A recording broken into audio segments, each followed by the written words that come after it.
May kasabihan daw na hindi mo lubusang makikilalang isang tao hanggat hindi mo siya nakakasama sa iisang bubong. Gaya ng naging sitwasyon ni Lucy na isang caregiver sa Taiwan. Umibig at nagtiwala siya sa isang lalaking may lihim pala na gawain. At nang mabunyag niya ito, tila huli na ang lahat para sa kanya. Hey, Ted. Halos 3 taon nang mag-live-in partner sina Ted at Lucy. I need to go now. Malayo sila sa kani-kanilang mga pamilya. Hey, Ted. Kaya naman naging sandala na nila at Did you hear katuwang me? ang isa't isa. Hey, did you hear me? There's food on the table. I have to go now, okay?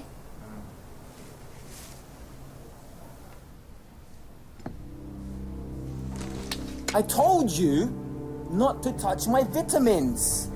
You're hurting me. Sorry. You were pretty drunk last night. Another party? Yes. Yes, another party. And you know, I wish you were there, but you know, you Filipinas, you're so conservative. You know? No, we're not. We just don't have time. You know, with work. Yeah. Whatever.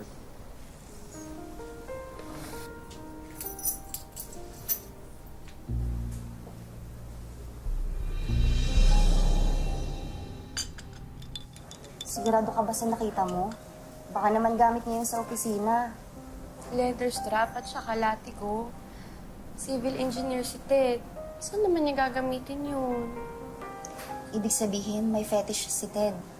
Mahilig siya sa Carino Brutal. Yung kaya yung dahilan kung bakit nanlalamig siya sa akin itong mga nakaraan? Pwede. Kung yun naman kasi talaga ang sexual preference niya, at ikaw naman hindi. Pero natatakot ako. Hindi ba mali yun? Para sa akin, walang mali doon. Paraan lang yun para mas maging exciting ang buhay niyo mag-asawa. Ay, hindi pa pala kayo kasal. Yun na nga. Hindi pa kami kasal. Bella, anong gagawin ko? Mahal ko si Ted. Ayoko maghiwalay kami. Kailangan mong pumili, Lucy. Ang Filipina values mo o ang kaligayahan ni Ted. Baka pag hindi mo pa siya pinagbigyan sa gusto niya, hindi ka napakasalan nun. Pwede mo rin siyang iwan anytime. Kung may pagdududa ka. Mahal ko si Ted. Gano'n naman pala. Eh di bumili ka na ng leather straps at kadena.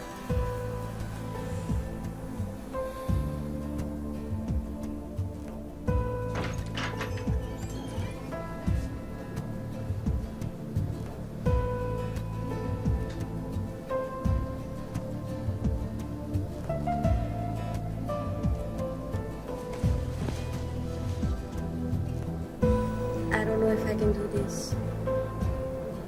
I'm scared.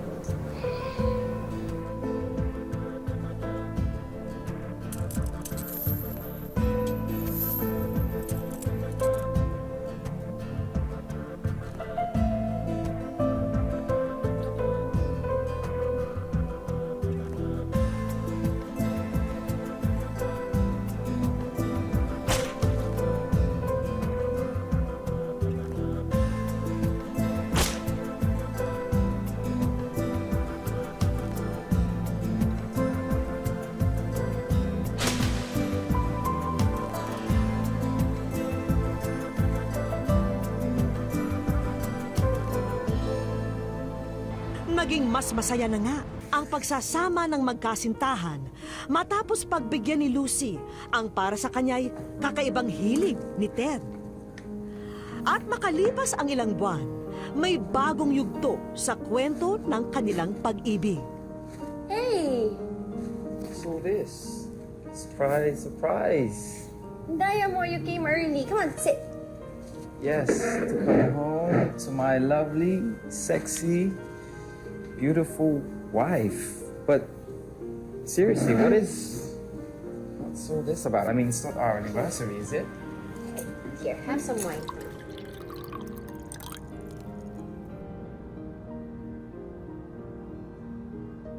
I have a surprise for you. Ready? We're going to be parents. Say what? I'm pregnant. You're gonna be a dad.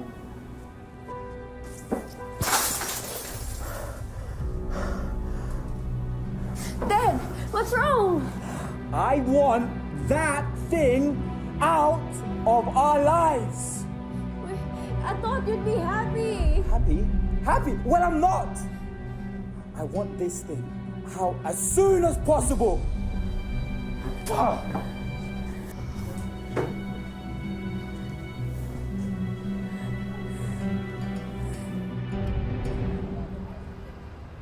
Come on. Come on. Come on. Listen, I have a friend in here, okay? A doctor friend who's gonna help us get what we want. No, I won't do it. Why? What is it? Is it your Filipino values again? Listen, that thing is better off dead than alive. Now, let's go! This child is yours. It's ours. How can you say that? Easy. Easy. Just take my word for it and let's go! You're hurting me. No, no.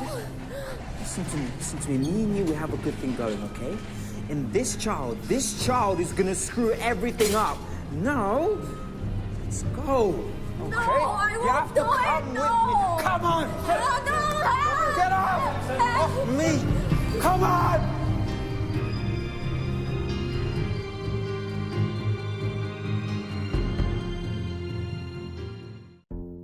Ronabel falalim pa. Umalis daw ng Iloilo ang pamilya ni Ronabel para dalawin ang mga kamag-anak sa Maynila. Ngunit 3 araw pa lamang sa lungsod, si Ronabel biglang nawala. Huli siyang nakita sa kanto ng Roosevelt Avenue at Pat Senador sa Quezon City noong September 22, 2015. Wish ko Nang magbuntis si Lucy, nag-iba agad ang timpla ng kanyang kasintahan. Humantong pa sa iskandalo sa ospital dahil sa pilitang pinapalaglag ang bata. Pero nanindigan at kumontra si Lucy para buhayin ang nasa sinapupunan niya. Dahil sa iskandalong ginawa ni Ted, dinala siya ng mga pulis sa presinto. If you're waiting for a thank you for not pressing charges, then you're waiting for nothing. Of course not. I'm just worried about you. Worried. You wanna know how prison was? Prison was terrible. Please, Dad. I just want things to go back the way they were.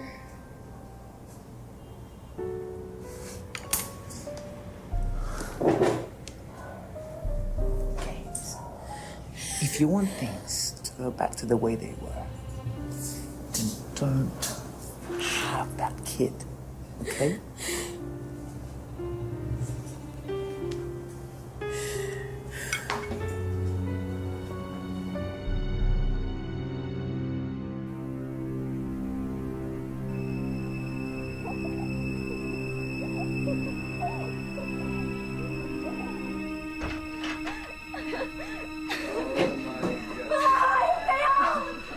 Oh!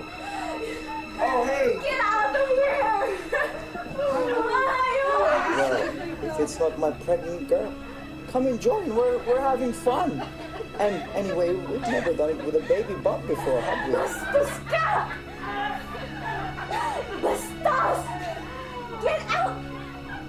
Get out of my house! Correction. Last time I looked, this is my house. My house. And these are my guests. You see, this is exactly why I didn't want you to get pregnant. Everything was going so well until you put a cap on it and decided to have this thing. This thing. So, if anyone, excuse me, has to leave, has.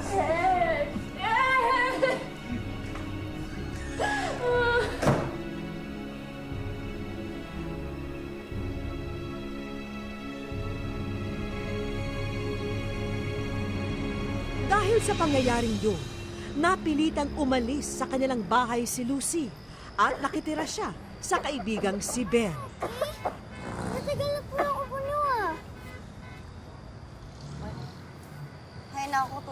na to. Laging nagtitipid. Ni ayaw magpatingin sa doktor.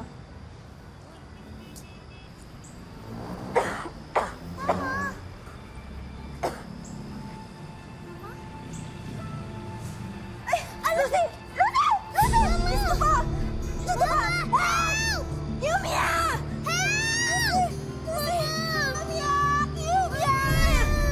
Help! Chat! Please help us!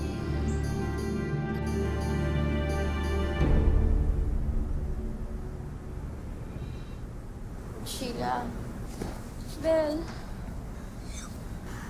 Kumusta ka na, Lucy?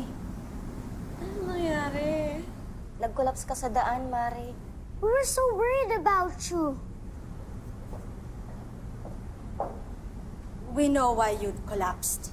First of all, you have primary complex tuberculosis. Fortunately, it's still on the early stages and it can still be cured. But there's more. May I speak with her privately? Let's go, baby. I am sorry to tell you that you tested positive for HIV. HIV?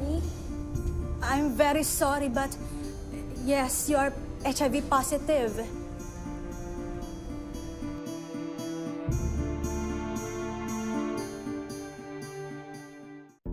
Catalina Antonia Javier. Sa Makati City naman, huling namataan si Catalina noong September 11, 2015. Kapansin-pansin din ang kanyang kondisyon sa balat na namumuti ang ilang bahagi nito.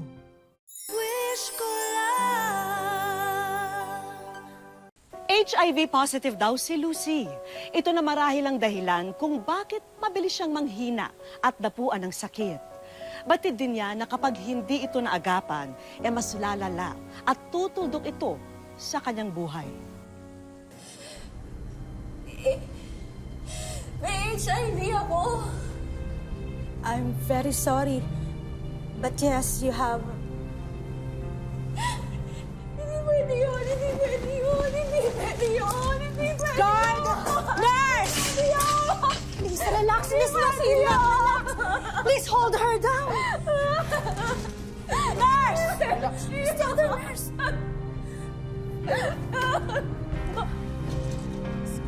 Hindi pwede yun! Hindi pwede yun!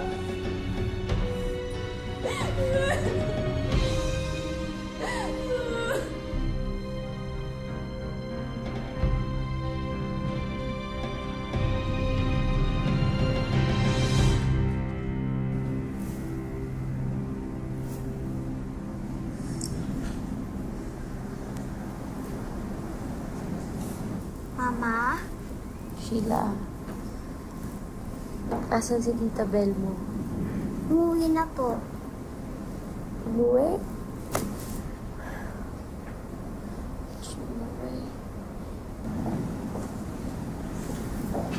Doktora, I'm sorry. No, it's okay. I understand your reaction. And I'm really sorry again. But you will be discharged later, so I really need to talk to you about your condition and your medication. Fortunately, we now have drugs that can suppress the virus. Cannot kill or remove the virus, but it can keep it from spreading.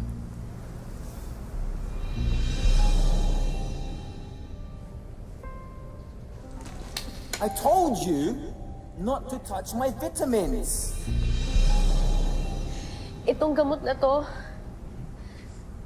ito yung gamot ni Ted. Ang hayop na yun, siya may gawa nito sa akin eh. Alam na niyang may sakit siya. Pero, Mama! You do not get the HIV from kissing or hugging, only through infected needles and, you know. but I would still like to have her checked, please. Yes, of course. You may have the test results within the day. Anak, sama ka muna kay doktora, ha? Ah, Opo. test lang kita, okay? Come on.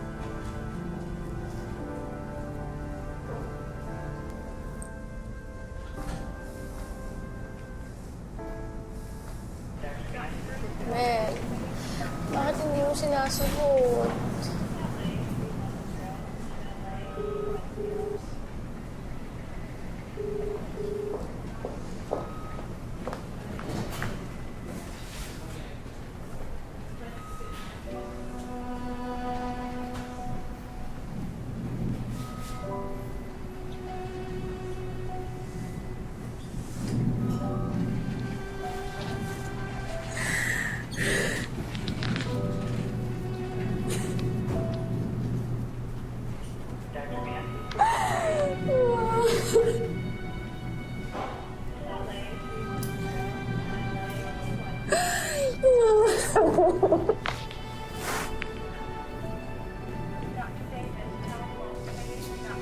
Mama, what's wrong? Mama, what's wrong?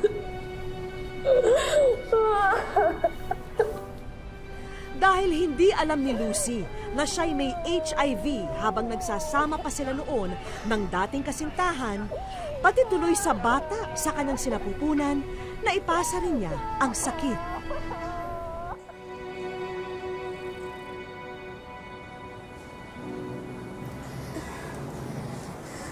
Lucy, sorry. Sorry talaga. Pinapalayas mo na kami.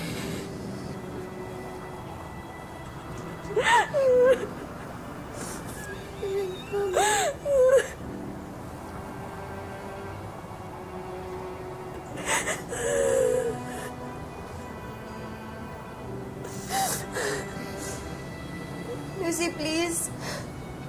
Ayoko sanang gawin to. Pero may pamilya din ako. Lucy, patawarin mo ako.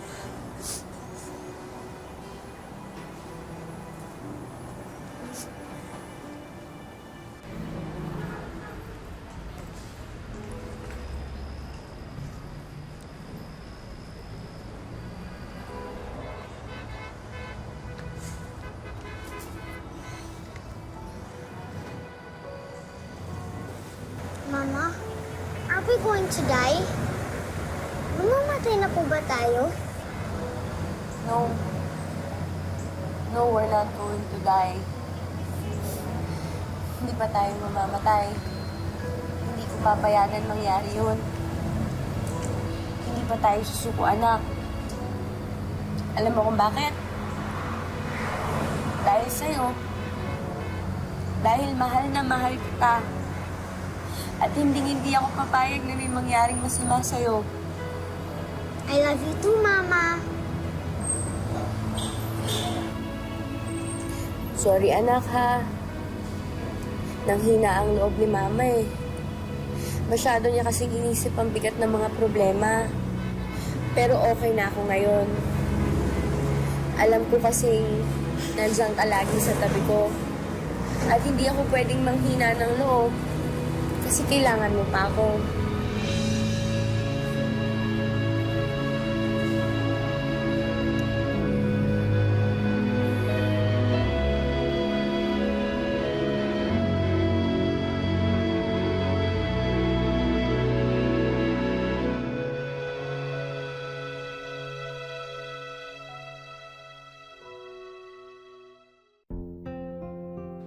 Noon lamang nakaraang Sabado, inilapit ni Vanji sa programang Wish Ko Lang ang kanyang anak na nawawala. Sumama raw ito sa isang kaibigan at may 3 linggo nang hindi umuuwi. Dahil sa tulong na rin ng mga nakakita ng larawang na ipakita sa ating programa, agad natunto ng ina ang nawawalang anak. Hi, Ma'am D.K. Morales. Maraming salamat po sa Wish Ko Lang. Kung hindi po sa programa nyo, hindi ko po makikita at matutunton yung anak ko. Maraming salamat po. Mabuhay po kayo.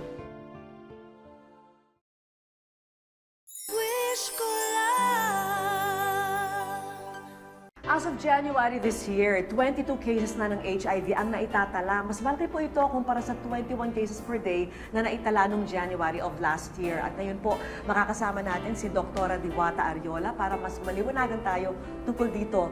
Doc, bakit tumataas? Of course, tumataas po because of the stigma and wala pong kaalaman ang maraming Pilipino about HIV. Doc, meron po kaming kaibigan na ilalapit sana sa inyo. Kasi na-transmit niya yung kanyang HIV sa kanyang 8-year-old na anak na babae. Ito ang malungkot na sinapit ng 48 taong gulang na si Lucy. Hindi niya tunay na pangalan. Meron kasi siyang Human Immunodeficiency Virus o HIV na kanyang nakuha mula sa dating asawang banyaga. Sa kasawiang palad, naipasa niya rin ito sa kanyang anak habang nasa sinapupunan pa. Itinago namin ang bata sa pangalang Sheila. Oo, inamin niya. Inamin niya, kaya gusto niya dati palaglag yung bata.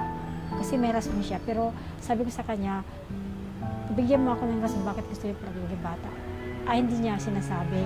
Basta kawawa daw kayo mag-ina. Yung pala, may point siya na yung pala na yung may sakit. Kasi alam niya, mayroon na ako. Hindi niya sinasabi. Hindi ba siya naging honest sa akin? Hindi niya sinabi lahat. Ito na to, wala akong magkagawa eh. Wala na dapat sisihin dahil nangyari na eh. Hindi na dapat ibalik.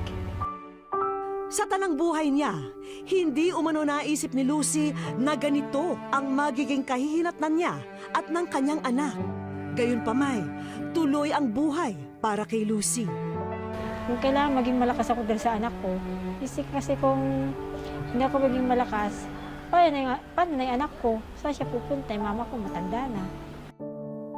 At upang makilala na rin ni Doc ang aming matapang na kaibigan, inalalayan na ng aming staff si Lucy kasama ang kanyang ina at anak. Hello! Naku, good afternoon! Alika! Naku, sige. Hirap nang makalakad si Lucy, pero kitang-kita ko sa kanya ang imahe ng isang matibay na ina. Ang ina ni Lucy ang sandigan niya ngayon sa madilim na kabanatang ito ng kanilang buhay.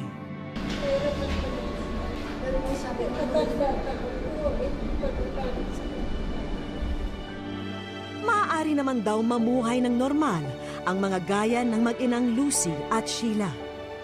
May gamot para po tulungan po ulit kayong makabalik sa normal niyong buhay. Lalakas po ulit kayo pero wala pong lunas. Ang mangyayari po ay susundin nyo lang po lahat yung payo ng doktor. Ay inumin po yung gamot araw-araw at magkakaroon po tayo ng tinatawag natin na healthy living. Mula po sa wish ko na gusto po namin magpasalamat sa inyo at i-share niyo yung story niyo sa amin. Sana marami ang naitulong ito para sa mga hindi nakakaunawa dito sa HIV. Hangad naming mapasaya at maging mas komportable ang buhay ni na Lucy at ng kanyang anak. Una na sa listahan ay ang brand new television na ito. Ngayon lang daw muling napasaya ang batang si Sheila sa mga natanggap na mga regalo. Pag pinagsasara siya ng TV, minsan inaawit ko siya ng mga may-ari ng ano doon TV, pinapauwi. Opo, natuwa nga po siya eh. Siyempre, ang unang palabas sa TV ay ang pagbati ng mga kaibigan ni Lucy sa NGO na kanyang sinalihan. Hang on, kaya mo yan. Nandito kami sa iyong tabi para ikaw ay suportahan. Sinubukan naming imbitahan ang mga kaibigan niya pero nasa isang misyon daw sila at nasa Tacloban. Father Tino, thank you po. Ryan, thank you. Muli po dahil sa alam ko po na pag niyo po ako gusto niyo tulungan. Maraming thank you po. Papi, pangalawang pamilya ko kayo. Maraming salamat po sa mga tulong. At sa paghabi ng kurtina, aba, bubulaga naman ang iba pang mga sorpresa. Parang komportable na kayo. Kasi alam namin hindi kayo komportable sa pagkaan niyo ngayon. May rollator walker, commode, at higaan din. Komportable po. Ngayon po makakatulog po ako ng mahimbing. Dahil po yung higaan ko po, hindi na po matigas. Malambot na po. Kasunod naming pinakilala ang ilan naming kaibigan. Sa ngalan po ng Physio Point Physical Therapy Clinic sa Santa Rosa, kung saan po kayo malapit, ay tulong po namin sa inyo ng physical therapy. para tulungan po kayo dun sa tamang exercise kung ano po ang gagawin para mapalakas po kayo ulit, maturuan kayo ng makalakad po ulit. Maraming salamat po sa tulong niyo. Sana po pagpalain po kayong regalo. Ay, sa wish ko lang maraming po salamat sa buong staff, kay Ma'am Vicky. Maraming po salamat sa inyo. Sana po marami pa po kayong taong matulungan. Unti-unti mang ginugupo ng HIV ang katawan ni Lucy. Hindi naman daw kayang tibagin ang kanyang katatagan. Labis na pagmamahal ang nagdulot kay Lucy ng pinakamabigat na hamon sa kanyang buhay. Ngunit sa huli, labis na pagmamahal din sa kanyang anak ang patuloy na nagbibigay sa kanya ng lakas ng loob at determinasyon upang huwag sumuko sa pait ng kapalaran. Ako po muli si Vicky Morales, nagpapasalamat sa inyong walang sawang pagsubaybay dito po sa Wish Ko Lang.